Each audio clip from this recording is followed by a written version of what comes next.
Mas recentemente, o caso mais recente de um partido se manter no poder com outro presidente foi o Reagan para o Bush. Desde então, sempre alternou.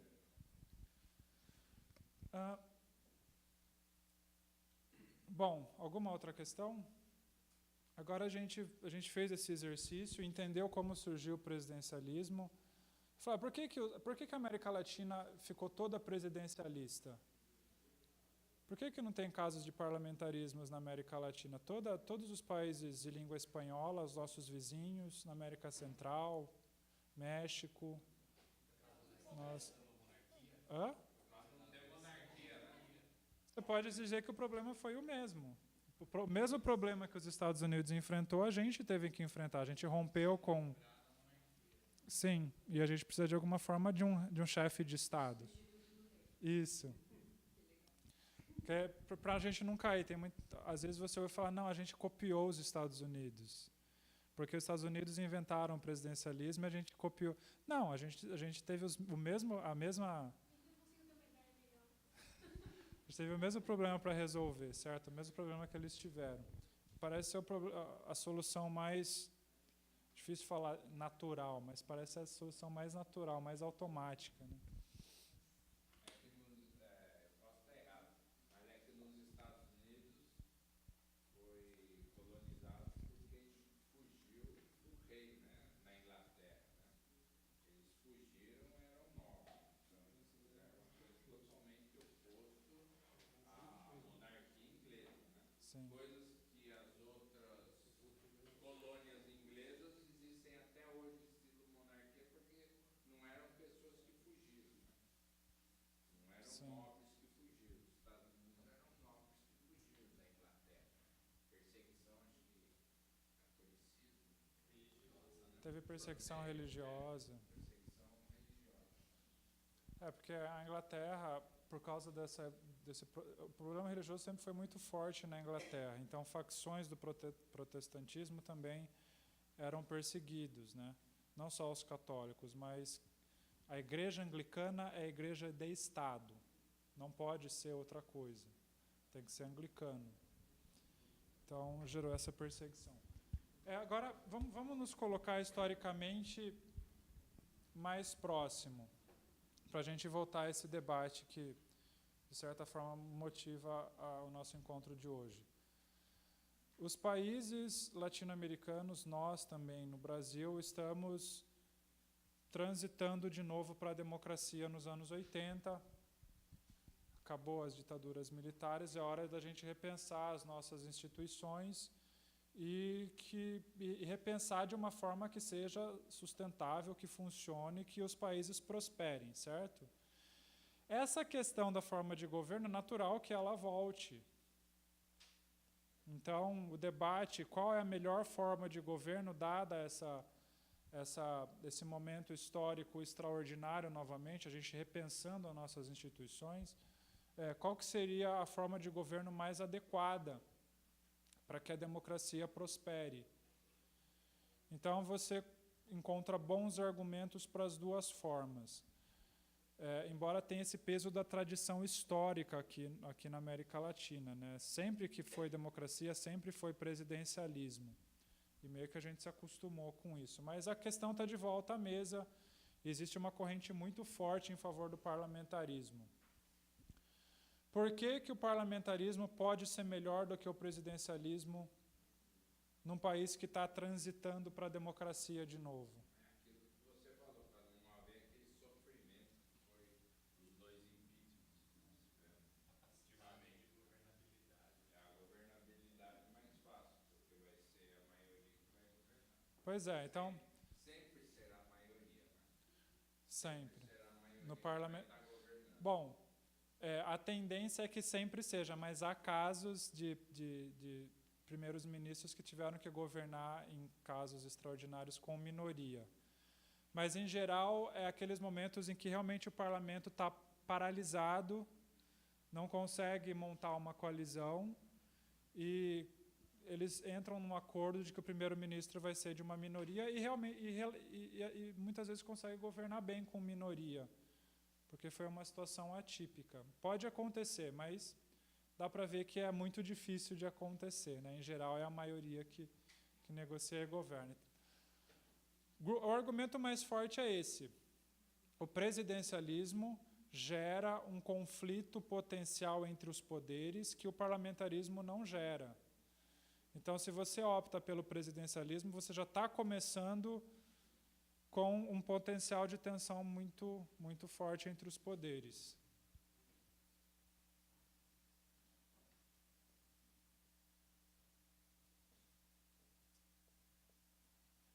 Às vezes, esse conflito se manifesta de forma mais forte, às vezes eles conseguem se apaziguar e se entender, mas esse conflito sempre vai estar lá. E como um não depende do outro, sempre um vai poder reivindicar a legitimidade popular para continuar onde está. Ninguém tem legitimidade de derrubar o outro. Da mesma forma que o presidente não poderia dissolver o Congresso não poderia derrubar o presidente. No parlamentarismo pode acontecer as duas coisas. Às vezes o primeiro-ministro dissolve o parlamento e chama novas eleições, e às vezes acontece o oposto. Os parlamentares derrubam o primeiro-ministro e já elegem o outro em seguida. Só uma pergunta, desculpa. No parlamentarismo, o primeiro-ministro pode ser alguém escolhido que não seja parlamentar? Essa é uma daquelas questões difíceis de responder, porque sempre, na prática, sempre é. Na prática, não sei se poderia, hipoteticamente, mas na prática é sempre o líder do maior partido ou um líder que a coalizão apoie. Se você pensar pequeno, um grupo empresarial familiar, tá? Que são vários irmãos, tios, não sei o quê, todos são donos, com poder. Chega uma hora que eles escolhem ter um administrador profissional, porque as brigas internas entre eles se transformam numa coisa que vai afundar tudo, né? Sim. Um país pudesse. Não, mas porque o primeiro-ministro, a democracia foi tornando o governo uma instituição política. A burocracia era pensada, o governo burocracia era pensado como algo técnico, algo burocrático, certo? Cada vez mais foi evoluindo junto com a democracia para se tornar um órgão político. Então, é quase que impensável a hipótese de um primeiro-ministro ser um técnico num país parlamentarista. Não, eu nem sei se poderia legalmente acontecer, mas na prática nunca acontece. É sempre uma pessoa política, alguém que tem apoio político no parlamento.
Sim.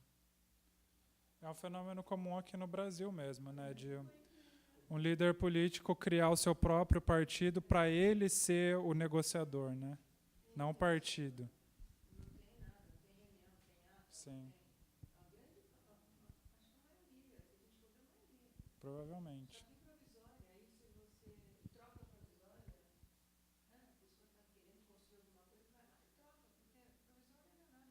Sim.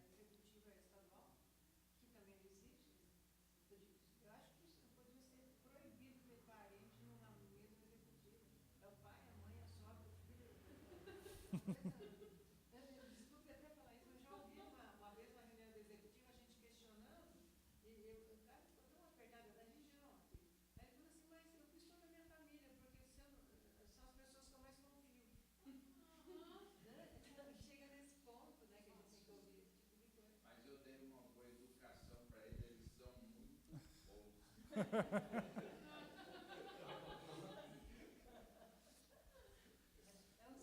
Bolsonaro está falando isso.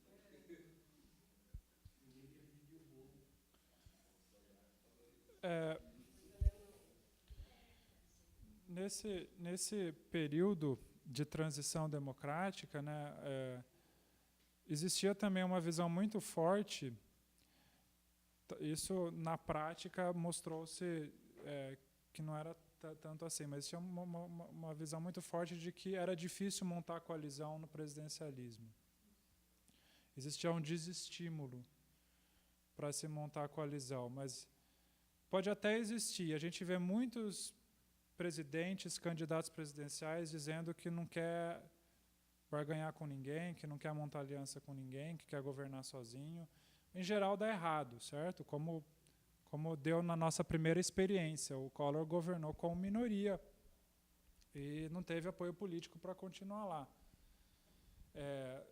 Então, de certa forma, tem que aprender a montar a coalizão, mas os analistas tendiam a dizer que existe um desincentivo a montar a coalizão pelo fato de serem poderes independentes e os congressistas não terem função de governo. Diferentemente do parlamento no parlamentarismo, que eles têm função de governo, eles montam o governo, passam a ser quase que a mesma coisa só, os nossos deputados não têm função de governo, a não ser que sejam convidados pelo executivo, né? Não são eles que formam. Então, isso desestimularia a formação de coalizão. E se você tem esse desestímulo, você aumenta ainda mais a dificuldade para governar.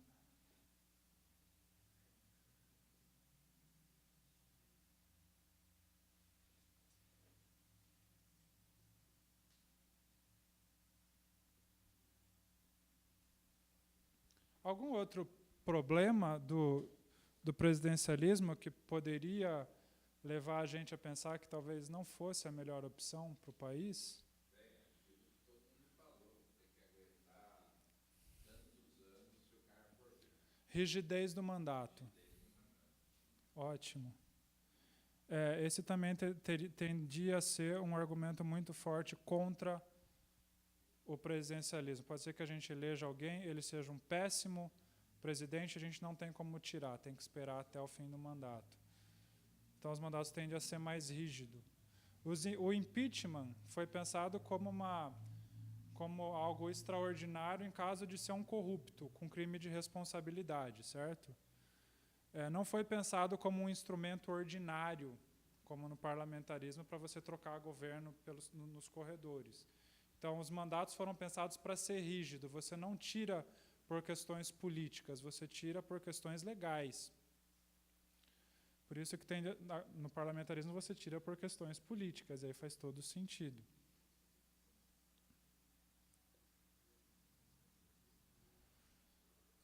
Alguma outra razão? O fato de, no presidencialismo, isso também tendia a ser argumentado. Existia uma dupla função do presidente. Ele é, ao mesmo tempo, chefe de governo e chefe de Estado. Isso pode iludi-lo e achar que ele é mais do que uma opção política. Que ele é também um representante de todos e reivindicar isso para... muitas vezes a gente ouve o presidente dizer eu sou o representante de todos, eu vou governar para todos e falar da nação como um todo. Isso é ele no papel de chefe do Estado. Como chefe de governo, sempre ele é uma opção política dentre as possíveis. Então ele governa como representante de todos e como uma opção partidária, programática partidária, certo? Ele é as duas coisas numa só. O que no parlamentarismo você tem entes separados para cada uma dessas coisas. Que aí vai na história, né? O rei é o representante de Deus, né? Então aí o cara também quer virar Deus. Quando o presidente ele se vê na condição de chefe de Estado, isso é o argumento dos analistas que eram contrários ao presidencialismo. dizia-se que ele poderia ter comportamentos irresponsáveis, quando ele se vê mais como representante do povo e menos como representante de uma opção política, porque a tendência é que ele ignore as outras opções, que ele não se veja no meio de uma conjuntura política, né, mas como representante, como pai de todos, certo?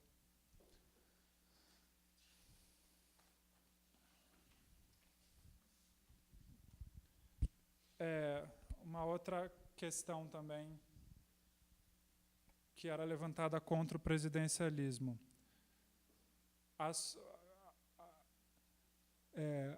Os episódios de sucessão não eleitoral. Quando o presidente morre, quando ele é impedido, quando ele renuncia, o próximo não... Bom, a gente está vivendo num momento... É difícil não pensar no Brasil atual, certo? Mas eu não gostaria de ir por aí. Eu quero pensar em termos genéricos, como esses analistas estavam pensando. Eles dizem, o sucessor não necessariamente tem a legitimidade do voto, e ele pode não ser aquele que a população gostaria, ou mesmo os próprios congressistas gostariam. Ele é quem está lá, por um acidente, ou por... Enfim, o fato é que ele não teria a legitimidade do voto popular. A questão da sucessão não eleitoral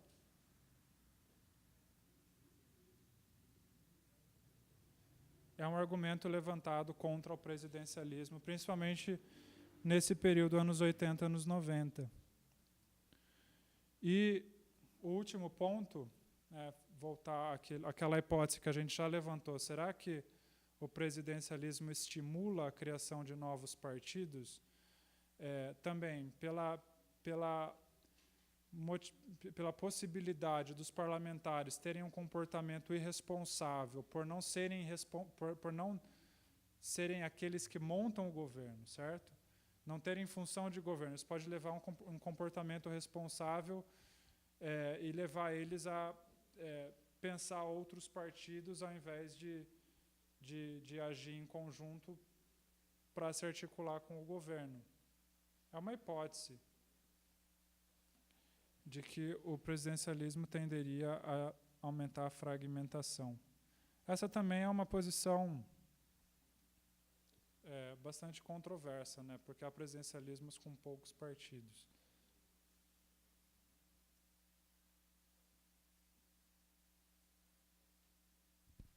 Finalmente, para encerrar esse pessimismo com relação ao presidencialismo, depois a gente vai ver o outro lado também.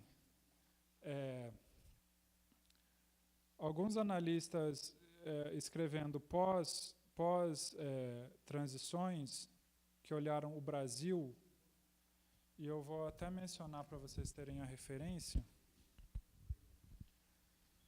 O nome dele é Scott. Ele é um brasilianista, né? Ele é um americano que estuda o Brasil. Atualmente ele é professor na Universidade de Harvard. Ele é bastante respeitado como um estudioso do Brasil. Ele dizia que o Brasil escolheu uma combinação explosiva de instituições. Que a gente escolheu o presidencialismo e a representação proporcional. Então, cada vez mais partidos, que vai tender a aumentar cada vez mais a tensão entre os poderes. Então, é como se a gente tivesse escolhido as piores instituições possíveis e a gente está com uma bomba relógio no nosso colo, esperando para explodir. Esse foi o diagnóstico que ele fez quando ele analisou a nossa transição. Alguma questão? Vocês partilham desse pessimismo com relação ao presidencialismo? Só para ter uma dimensão, quantos aqui acham que a gente estaria melhor se fôssemos parlamentaristas? Levanta a mão. Quantos acham que a gente está melhor como presidencialista? Quantos se abstêm?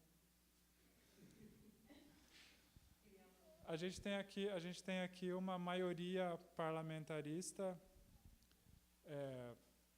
Mas a população brasileira, a gente viu pelo plebiscito, abraçou o presidencialismo, né? E é engraçado porque nos Estados... Fala.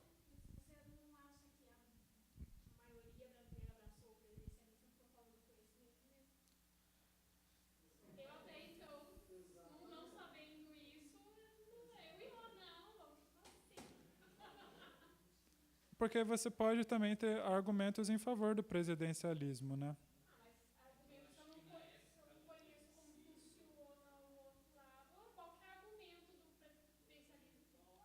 Um argumento forte em favor do presidencialismo é quase como a gente pegar essas coisas e ver o lado bom.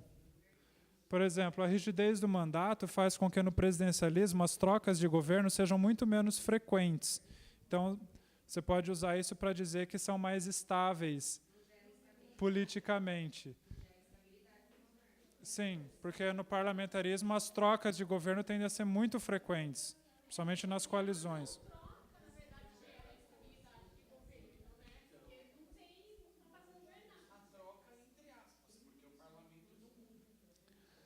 Sim, mudar a composição.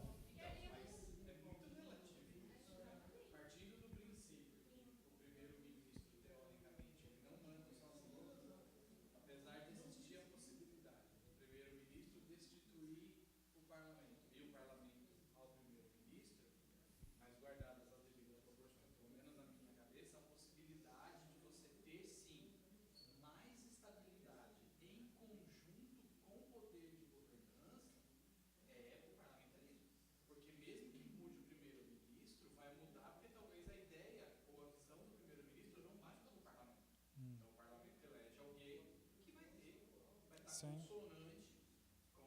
Sem nenhum trauma, certo?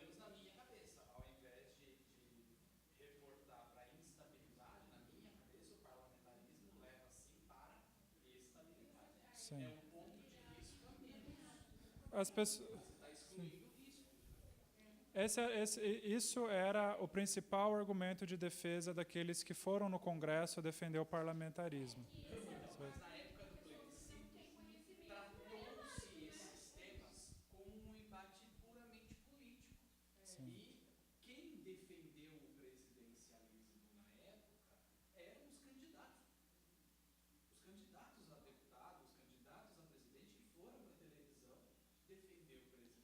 Você sabe que teve um momento na Constituinte em que a maioria dos constituintes estavam indo pelo parlamentarismo. Bom, eu vi isso há muito tempo, então no nível dos detalhes eu não sei o que aconteceu para a posição ser revertida de alguns partidos e eles acabarem acordando ter um plebiscito. Mas alguma coisa mudou em pouco tempo. Posições de partidos mudaram ao longo do processo.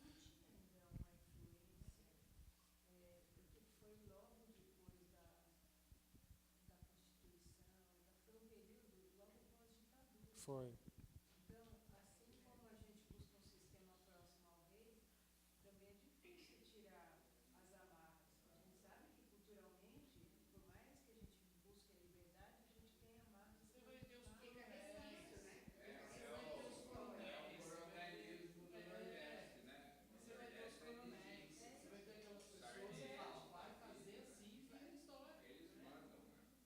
Alguém, então, deixa eu ver um pouco o outro lado. Alguém aqui tem um bom argumento em favor do presidencialismo? Porque há também. Alguém quer Pode? Pode.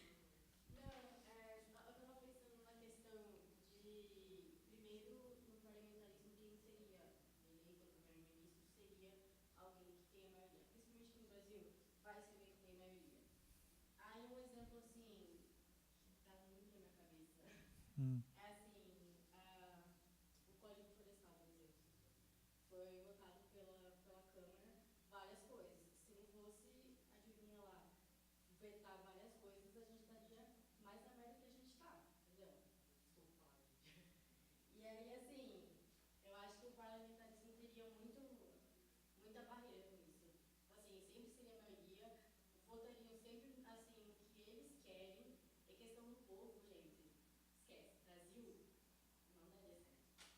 Você acha que de repente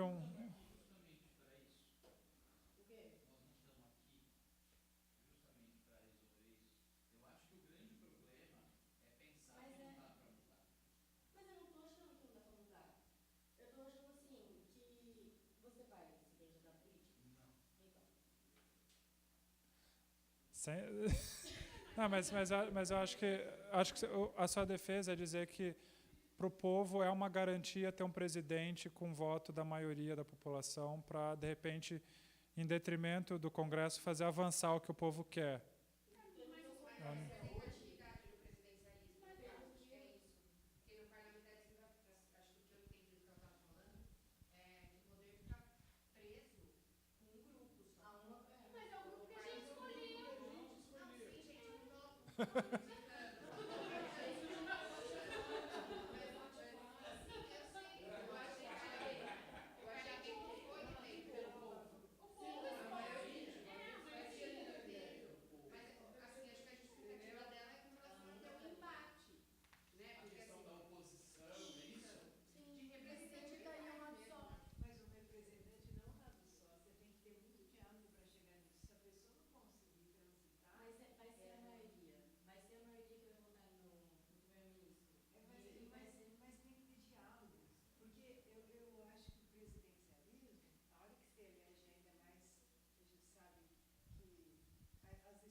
Sim.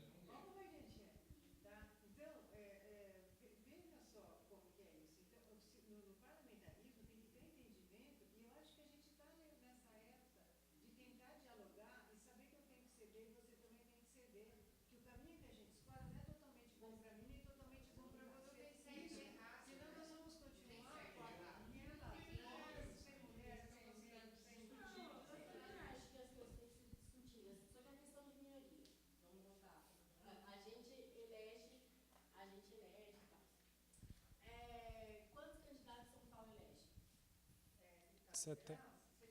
70.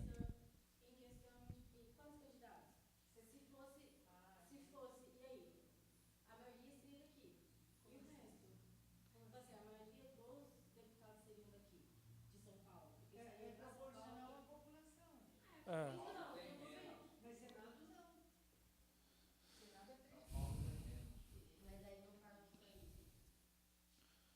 Não, mas a gente tem que pensar, acho que em termos partidários, né?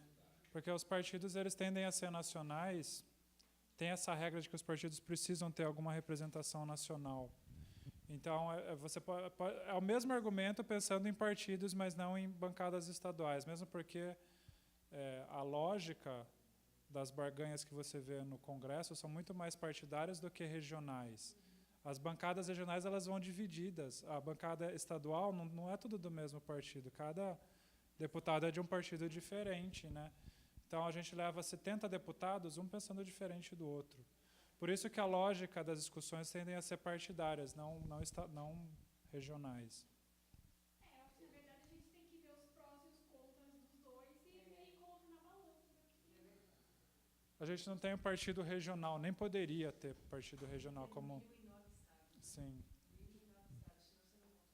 Isso foi uma... Eu acho que um problema também que a gente vê no presidencialismo é que, como no Brasil existem tantos partidos, não existe ideologia. É votado na pessoa. E daí tem candidato que não tem compromisso nenhum com o país, que ele pode ganhar a eleição. E olha a situação que nós estamos hoje. Tiramos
Então, agora vamos fazer o nosso último ponto nesse encontro, que é falar um pouco daquelas pessoas que defenderam o presidencialismo brasileiro e que um pouco não negligenciaram, mas contra-argumentaram com relação a esses que estavam dizendo tudo isso.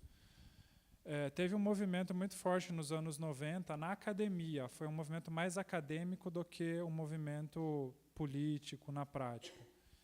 De você dizer, olha, as instituições brasileiras funcionam muito bem e o país é governável. Não sei como essas pessoas pensam hoje, mas na época do fim dos anos 90, início dos anos 2000, essas pessoas passaram a propor um modelo tipicamente brasileiro, né, para qualificar a nossa forma de governo, chamada de presidencialismo da coalizão. Provavelmente já ouviram falar. Presidencialismo de coalizão só pelo nome já é um contra-argumento com relação a isso, que dizia que é um desestímulo para formar a coalizão, né? Então, esses autores começaram a dizer que o Brasil funciona no esquema do presidencialismo de coalizão. O presidente forma coalizões estáveis, sólidas, e isso permite fazer com que ele governe tranquilamente até o fim do mandato. E, inclusive, de forma harmônica, né, com uma agenda única, partilhando uma agenda com relação ao Congresso Nacional. Vamos tentar entender como que funciona esse presidencialismo de coalizão. Por que essas pessoas aqui estão erradas?